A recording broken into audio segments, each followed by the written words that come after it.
Querido amigo, hoje o nosso alvo é estudarmos o penúltimo trecho do texto bíblico de Efésios. Nós vamos estudar hoje Efésios 6, 21 e 22. Nesses versos, vemos como Paulo se valia dos seus companheiros de ministério. Tíquico, provavelmente, era um dos discípulos do apóstolo Paulo e o acompanhava como auxiliar já há algum tempo. Se você quiser anotar aí, anote a primeira referência no Novo Testamento sobre Tíquico, aparece em Atos, capítulo 20, versículo 4.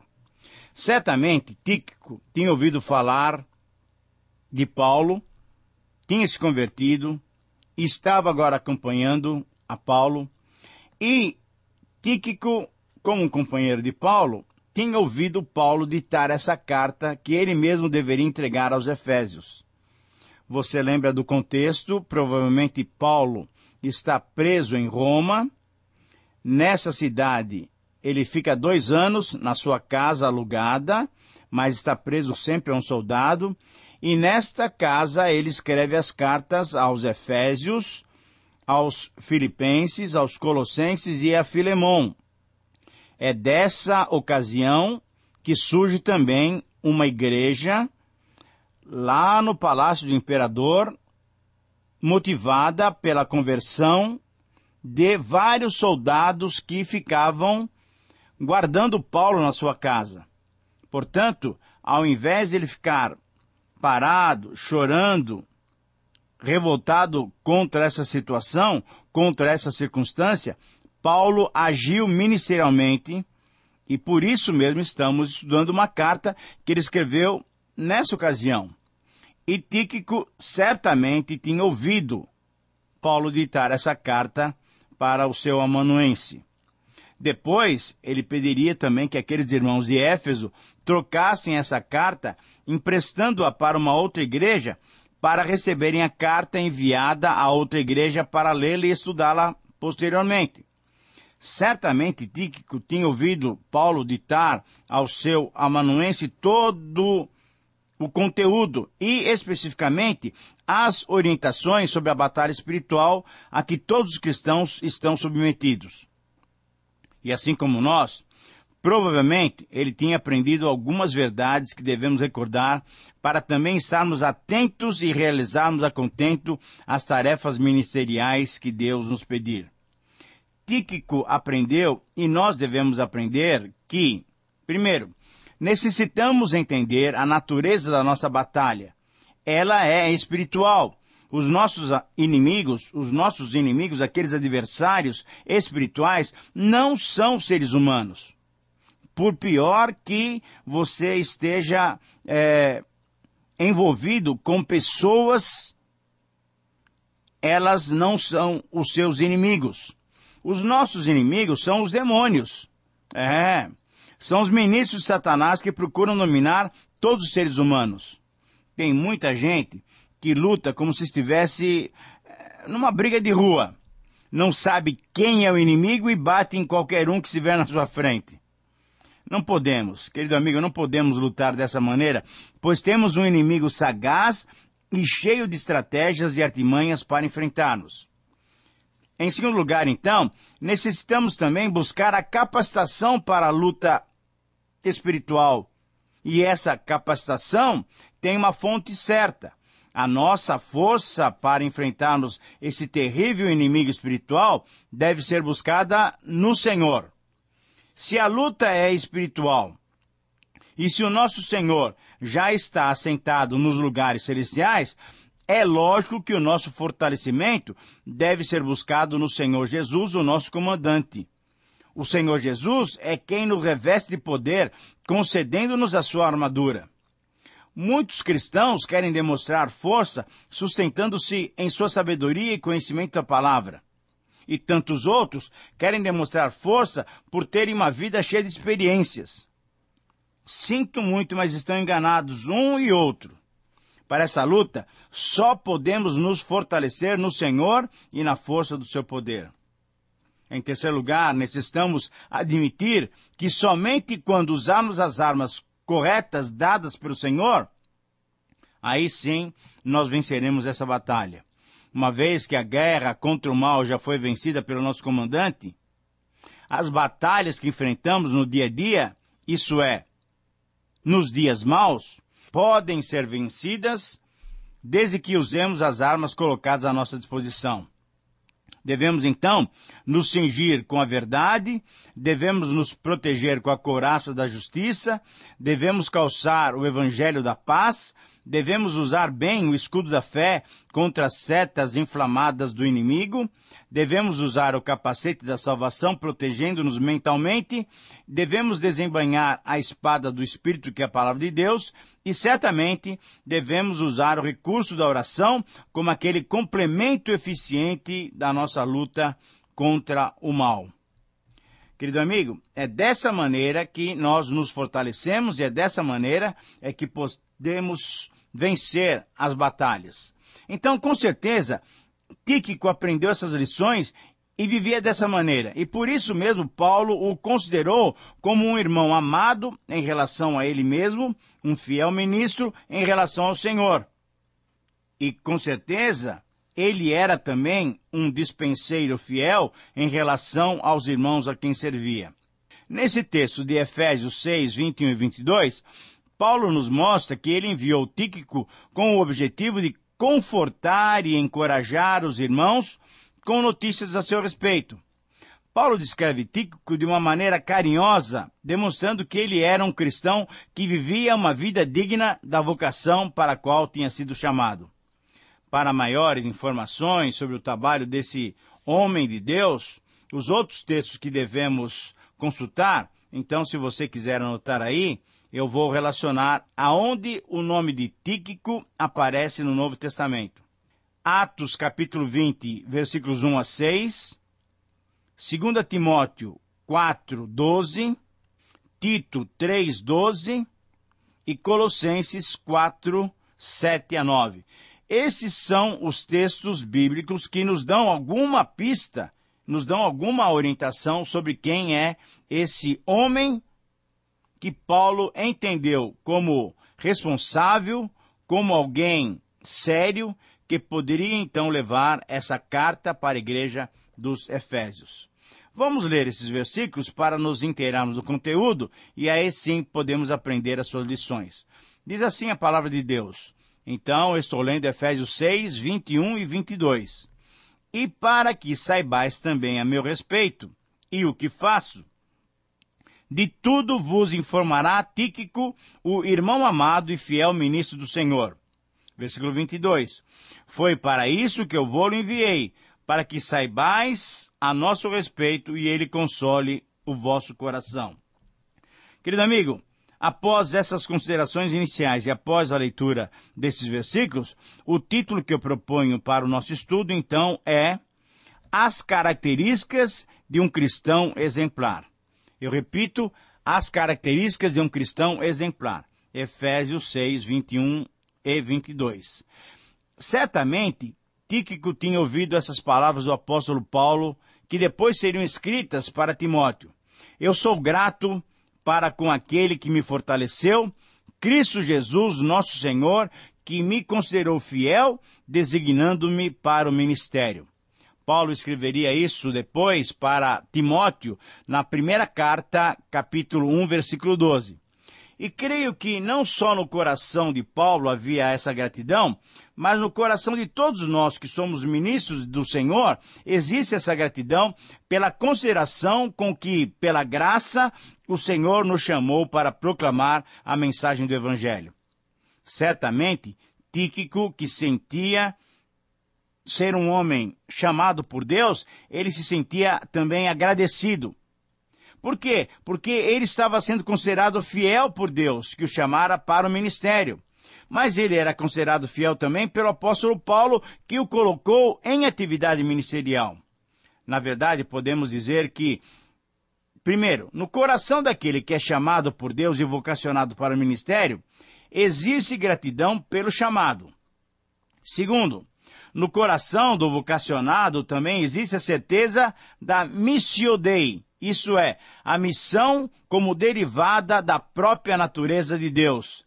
Ter o conhecimento de que a vocação vem de Cristo transmite ao vocacionado um sentimento de segurança, porque os dons e a vocação de Deus são irrevogáveis.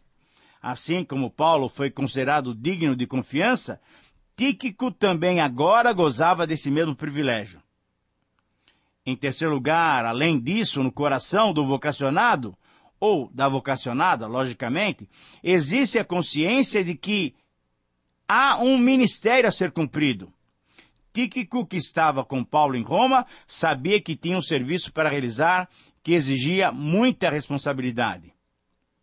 Já ao começar a refletir sobre a vida daqueles que são chamados para o ministério, o grande desafio que fica para nós, para cada um de nós, pois todos nós temos um ministério, é realizar o seguinte, é entender o seguinte: devemos iniciar o ministério ajoelhados diante do Senhor da igreja e orarmos para concluí-lo em pé diante do Cordeiro no dia do grande banquete celestial, quando então poderemos ouvir: muito bem, servo bom e fiel, foste fiel no pouco, sobre o muito te colocarei, entra no gozo do teu Senhor. Querido amigo, você já pensou o que você vai sentir quando você ouvir essas palavras do Senhor Jesus? Com certeza estaremos tremendamente alegres, mas para isso é necessário que sejamos servos bons e fiéis. Muito bem, diante dessas considerações, com certeza podemos considerar que a vida de Tíquico pode servir de modelo para a nossa vida cristã. Embora vivendo em contexto diferente, em circunstâncias diferentes, a vida de Tíquico serve de estímulo para o nosso viver, tanto em comunidade cristã, quanto em favor dos não cristãos.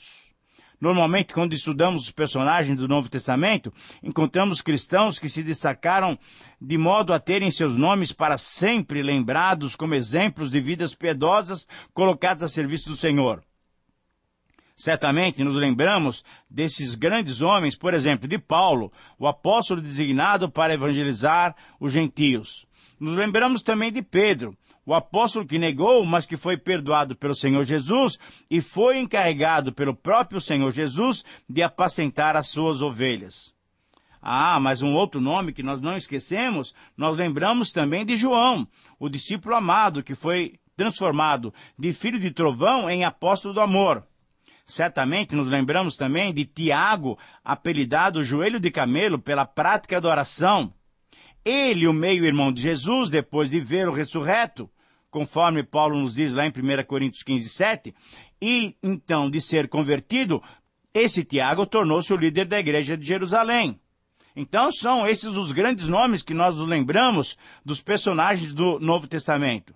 Mas certamente nos lembramos também de outros nomes, por exemplo, de Filipe, aquele que evangelizou o eunuco, de Estevão, de Barnabé, de João Marcos, de Lucas, que era companheiro de Paulo, de Silas também, que foi companheiro de Paulo, de Timóteo, de Tito, seus discípulos, enfim, uma série de outros cristãos que frequentam qualquer lista de heróis primitivos que viveram comprometidamente o Evangelho testemunhando de Jesus e da sua ressurreição. E usando as palavras do autor de Hebreus, podemos nos referir a esses tais como aqueles dos quais o mundo não era digno, os quais obtiveram bom testemunho por sua fé. Hebreus 11, 38 e 39. Mas vale perguntar, será que somente esses são os grandes destaques das páginas do Novo Testamento? Citamos alguns cristãos que sobressaíram acima dos demais, mas citamos outros que também foram mencionados e suas histórias foram preservadas pela prática de vida que tiveram. Mas ainda pergunta, será que foram só esses? Certamente tivemos outros tantos que não foram destacados, mas que também se tornaram exemplos para todos nós. Eu me refiro, por exemplo, a Maria, irmã de Lázaro. Eu me refiro a Dorcas, aquela que fazia roupas para aquelas senhoras que precisavam. Eu me refiro a Lídia, aquela que cedeu a sua casa para que ali fosse firmada a igreja aos filipenses. Eu me refiro a Priscila, a Febe, Enfim, vários outros irmãos que também viveram de modo digno.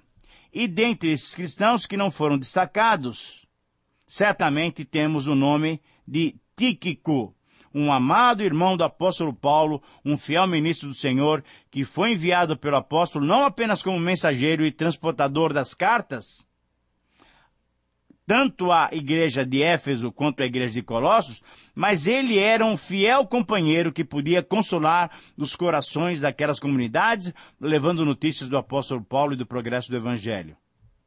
Considerando com atenção, então, a vida de Tíquico, podemos dizer o seguinte: se você puder, anote, essa é a síntese desse nosso estudo. Mesmo realizando um ministério que aos olhos humanos é de pouca importância, todo cristão deve ser exemplar em suas características de vida. Eu repito, mesmo realizando um ministério que aos olhos humanos é de pouca importância, todo cristão deve ser exemplar em suas características de vida. Nesse texto, ou nos textos que nós mencionamos, nós vamos encontrar 5 características de uma vida exemplar que é usada pelo Senhor.